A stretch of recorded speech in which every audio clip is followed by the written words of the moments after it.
Welcome to special analysis. నేను రమా మండవ. ఈ రోజు అనాలిసిస్లో భాగంగా మనం తీసుకోబోతున్న టాపిక్ ఏంటంటే, షర్మిలపై జగన్ పరువు నష్టం దావా వేయబోతున్నారా అంటే అవునని చెప్పాలి. గత కొద్ది రోజులుగా ఆ లీక్ అయితే వస్తూ ఉంది ఆ పార్టీ నుంచి. షర్మిలాని ఈ రోజున ఎలాగూ కట్టడి చేయలేని పరిస్థితిలో, ఎలాగైనా సరే ప్రతిరోజు కూడా ప్రెస్ మీట్ పెట్టి ప్రతిరోజు జగన్మోహన్ రెడ్డి వైఫల్యాలను ఆమె ఎండగడుతూ ఉన్నారు. ఈరోజు ప్రతిపక్షాన్ని ప్రతిపక్షంలో ఉండి అధికార పార్టీని టార్గెట్ చేయాలా, అధికార పార్టీ వైఫల్యాలను తాను పూర్తి స్థాయిలో ఫోకస్ చేయాలనుకుంటా ఉంటే జగన్మోహన్ రెడ్డి ఆ అవకాశం కూడా జగన్మోహన్ రెడ్డికి ఆవిడ ఇవ్వడం లేదు. పూర్తి స్థాయిలో ఆయన మీద ఒక ముప్పేట దాడి జరుగుతూ ఉంది. ప్రతిపక్షాల తరపు నుంచి ఆవిడ ప్రతిపక్ష హోదా లేకపోయినప్పటికీ అటు కాంగ్రెస్కి ఆవిడ మాట్లాడుతూనే ఇటు జగన్మోహన్ రెడ్డి పనితీరును కూడా ఆవిడ ప్రశ్నిస్తూ ఉంది. ఆఖరికి అసెంబ్లీకి జగన్మోహన్ రెడ్డి వెళ్ళకపోతే టీడీపీ, జనసేన, బీజేపీ కూడా ఆ స్థాయిలో ఆయన టార్గెట్ చేసి ఉండవు. అసెంబ్లీకి వెళ్ళకపోవడానికి కారణం ఏంటి జగన్ అన్న అంటూ కూడా ఆమె ప్రతిరోజు ఆయన టార్గెట్ చేసే ప్రయత్నం చేస్తూ ఉంది. అదానికి సంబంధించి జగన్మోహన్ రెడ్డి కూర్చుకున్న విద్యుత్ ఒప్పందాల్లో ఇంటర్నేషనల్ స్కామ్ బయటపడితే టీడీపీ కానీ, ఎందుకంటే అటు బీజేపీతో అదానికి అంత అసోసియేషన్ ఉంది కాబట్టి ఈరోజు టీడీపీ, జనసేన అంత అగ్రెసివ్గా దాని మీద వెళ్ళలేదు. కానీ ఇదే షర్మిల అంతే అగ్రెసివ్గా జగన్మోహన్ రెడ్డి పాత్రను ఎండగడుతూ ఉంది. జగన్మోహన్ రెడ్డి వివరణ ఇస్తే అందులో ఉన్న లసుకులను కూడా బయటపెడుతూ ఉంది. అందుకే ఎన్ని రకాలుగా చూసుకున్నా ఈరోజు జగన్మోహన్ రెడ్డికి ప్రధాన థ్రెట్గా మారింది షర్మిలానే, అటు అధికార పార్టీ కంటే. మహా అయితే అధికార పార్టీ ఏం చేయగలుగుతుంది? ఈరోజు బీజేపీతో పొత్తుల్లో ఉన్నారు కాబట్టి ఆయన కేసులను తిరగదోడే ప్రయత్నం జరుగుతూ ఉంది. రఘురామకృష్ణరాజు లాంటి వాళ్ళ కేసులు కూడా ఫైల్ చేయడం జరిగింది బెయిల్ రద్దు చేయాలని. ఆల్రెడీ సుప్రీంకోర్టు కూడా జగన్మోహన్ రెడ్డి మీద ఉన్న కేసులను విచారించే క్రమంలో ముందడుగు వేస్తూ ఉంది. సో బీజేపీతో అంత లాయల్టీగా ఉన్నారు, బీజేపీతో పొత్తుల్లో ఉన్నారు. బీజేపీ కూడా టీడీపీ మీద అదే స్థాయిలో కన్సర్న్ ఉంది కాబట్టి ఈరోజు జగన్మోహన్ రెడ్డి కేసుల విషయం మీద కూడా ఫోకస్ పెట్టే అవకాశం ఉంటుంది. అది కాదు అనుకుంటే వివేకానంద రెడ్డి మర్డర్ కేసు విషయంలో అవినాష్ రెడ్డి లాంటి వాళ్ళని మళ్ళీ తిరిగి ఏదైతే పూర్తి స్థాయిలో ఆయన మీద విచారణ జరిపించి ఆయన జైలుకు పంపించే అవకాశం అయితే ఉంటుంది. అయితే వేరే షర్మిల మాత్రం వీటన్నిటికీ అతీతం అన్నట్టుగా ఆమె ప్రవర్తిస్తూ ఉంది. అందుకు ఏంటంటే ప్రధాన కారణం ఆమె ఈగో హట్ అవ్వడమే. ఇదే షర్మిల జగన్మోహన్ రెడ్డి జైల్లో ఉన్న సమయంలో ఆయన కాంగ్రెస్ని ఎదిరించాడనే పేరుతో ఆ రోజు ముఖ్యమంత్రి పదవి కోసం ఆయన పార్టీని పెడితే, బట్ షర్మిల ఆ రోజు ఆయన జైలుకి వెళ్ళారు అక్రమాస్తుల కేసుల్లో. జైలుకి వెళ్తే ఇదే షర్మిల ఆ రోజు జగనన్న వదిలిన బాణవంతు రాష్ట్ర వ్యాప్తంగా తిరిగారు. ఉప ఎన్నికల్లో ఆమె చేసిన ప్రచారం, రాజశేఖర రెడ్డిలో ఉండే ఆమె ఆహార్యం కావచ్చు, ఆమె డైలాగ్ డిక్షన్ కావచ్చు, ఆ రోజు జనం బ్రహ్మరథం పెట్టారు. తల్లి చెల్లికి ఇద్దరికి కూడా, విజయమ్మకి అండ్ షర్మిలాకి. జగన్మోహన్ రెడ్డి ఆ ఉప ఎన్నికల్లో క్లీన్ స్వీప్ చేశారు. ఆయన జైల్లో ఉన్న కడప ఎంపీ స్థానానికి ఆయన రిజైన్ చేసి మళ్ళీ పోటీ చేస్తే జైల్లో ఉన్నా కూడా ఆయన అభ్యర్థి అక్కడ అపియర్ కాపోయినా ప్రత్యక్షంగా ఆయనకు ఒక భారీ మెజారిటీని ఇవ్వడం జరిగింది కడప ప్రజలు. ఇప్పటికీ ఆ రికార్డుని ఎవరు కూడా బ్రేక్ చేయలేకపోతా ఉన్నారు. సో అలా మేకపాటి కూడా అంతే మెజారిటీ సాధించారు నెల్లూరు నుంచి. ఇక ఎమ్మెల్యేలుగా పోటీ చేసిన వాళ్ళు కూడా లైక్ విజయమ్మతో సహా అలాంటి గొప్ప మెజారిటీలు రావడం జరిగింది. ఆ రోజు ఒక సంచలనం అది, ఆ ఉప ఎన్నిక అనేది.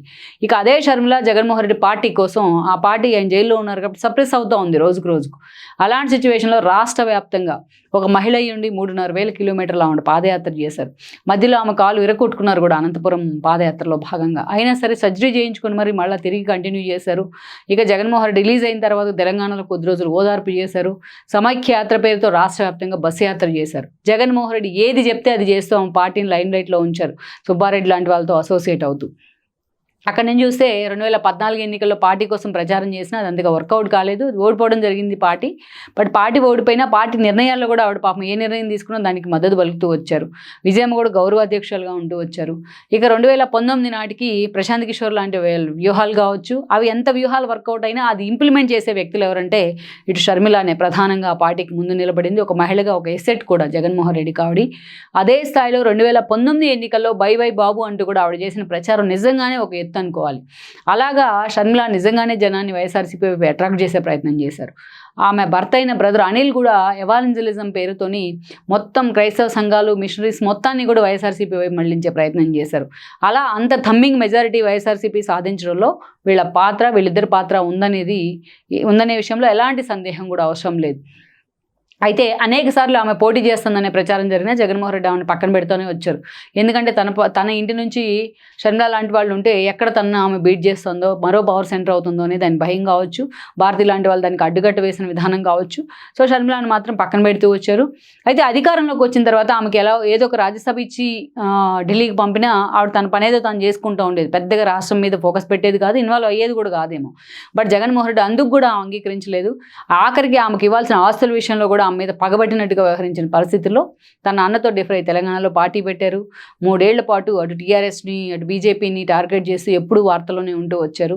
తీరా లాస్ట్ మినిట్లో ఆమె పోటీ చేయాలని నిర్ణయాన్ని నుంచి కూడా విరమించుకొని కాంగ్రెస్ పెద్దల సహకారంతో ఆ రోజు తన పార్టీని అందులో విలీనం కూడా చేశారు కాంగ్రెస్లో.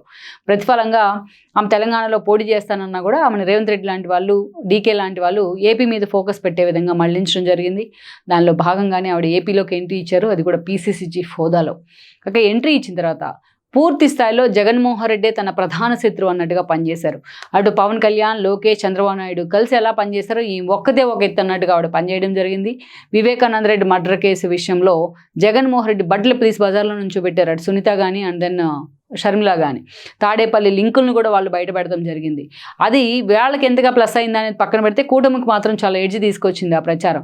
ఆఖరికి షర్మిల కడప ఎంపీగా పోటీ చేసిన, అవినాష్ రెడ్డి లాంటి వాళ్ళు గెలిచినా బట్ రాష్ట్ర వ్యాప్తంగా జగన్మోహన్ రెడ్డి 11 సీట్లే గెలుచుకోవడంలో షర్మిల పాత్ర, ఆ స్థాయికి జగన్మోహన్ రెడ్డిని తొక్కిపడేయడంలో షర్మిల పాత్ర ఉందనేది వాస్తవం.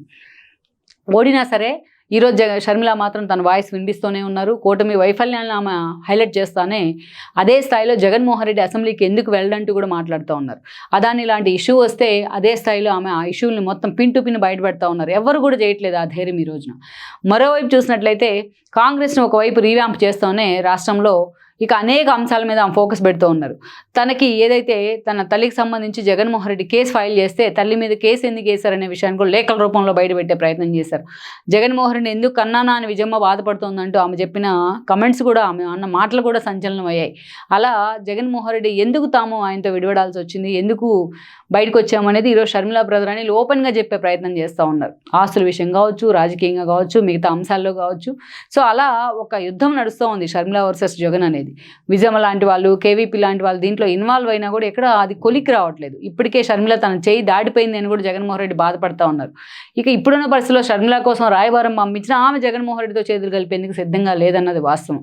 ఇక ఇంతకన్నా ఒక పెద్ద థ్రెట్ ఏంటంటే జగన్మోహన్ రెడ్డికి ఈరోజు బీజేపీ, జనసేన, టీడీపీ కలిసే ఉన్నాయి. ఆల్రెడీ మా పార్టీ డోర్స్ క్లోజ్ అని టీడీపీ చెప్తా ఉంది. జనసేన పార్టీని ఇతర పార్టీ అసంతృప్తులను తీసుకునే విషయంలో ఆచితూచి స్పందిస్తూ ఉంది. బీజేపీ అసలు తన పార్టీని బలోపేతం చేయాలన్న ఆలోచనలోనే లేదు. ఆ పార్టీలో జాతీయ పార్టీ కాబట్టి ప్రాంతీయ నేతలు వెళ్లేందుకు కూడా అంత ఇష్టపడట్లేదు. ఇలాంటి సిచ్యువేషన్లో ఈరోజు షర్మిల వాళ్ళకు ఒక హోప్గా కనిపిస్తోంది వైఎస్ఆర్సీపీ అసంతృప్త నేతలకు, అది కూడా వైఎస్ఆర్సీపీలో ఉన్న మాజీ కాంగ్రెస్ నేతలకు లైక్ బొత్స లాంటి వాళ్ళు చాలామంది ఉన్నారు ధర్మాన్ వరకు. వాళ్ళందరికీ షర్మిల రూపంలో ఒక వైఎస్ రాజశేఖర రెడ్డి కనిపిస్తూ ఉన్నారు. అందుకే ఈరోజు చాలా మంది నేతలు షర్మిల వైపు చూస్తూ ఉన్నారు. జగన్మోహన్ రెడ్డి ఎలాగో అసెంబ్లీకి వెళ్తలేదు, గెలిచిన వాళ్ళు కూడా వెళ్ళనీయట్లేదు. అలాంటప్పుడు మనం ఎందుకు వైఎస్ఆర్సీపీలో ఉండాలి అనేది చాలా మంది ఎమ్మెల్యేలు, నేతల చర్చ. అందుకే ఆవిడతో కొంతమంది టచ్లోకి వచ్చారని కూడా మాట్లాడుకుంటూ ఉన్నారు.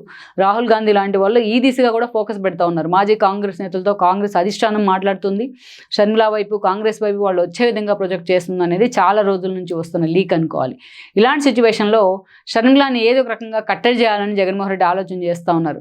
ఆ దిక్కుమాలిన ఆలోచనలోంచి వచ్చిందే ఈరోజు ఆమె మీద పరువు నష్టం దావా వేయాలి అనేది. తన పరువు తీసే విధంగా ప్రతిరోజు మీడియాకు వచ్చి షర్మిల మాట్లాడుతున్న తీరు మాత్రం జగన్మోహన్ రెడ్డి ఆమె మీద పరువు నష్టం దావా వేసేందుకైతే సిద్ధమవుతున్నారని లీకులు అయితే వస్తున్నాయి. యాక్చువల్గా జగన్మోహన్ రెడ్డి ఒకటంటే షర్మిల 10 అంటూ ఉన్నారు. ఈరోజు ఆయన పరువు నష్టం దావా వేస్తే ఆమె 10 చోట్ల పరువు నష్టం దావా వేసే అవకాశం అయితే ఉంటుంది. ఇది గ్రహించలేని చిన్నపిల్లాడేం కాదు జగన్. బట్ ఈ విషయంలో భారతి లాంటి వాళ్ళు ఆయన్ని ముందడుగు వేపిస్తూ ఉండుండొచ్చు, ప్యాంపర్ చేస్తూ ఉండుండొచ్చు.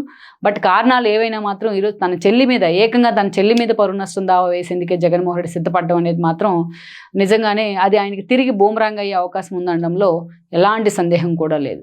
ఈ వీడియో మీకు నచ్చినట్లయితే please share, like and subscribe R24 Telugu.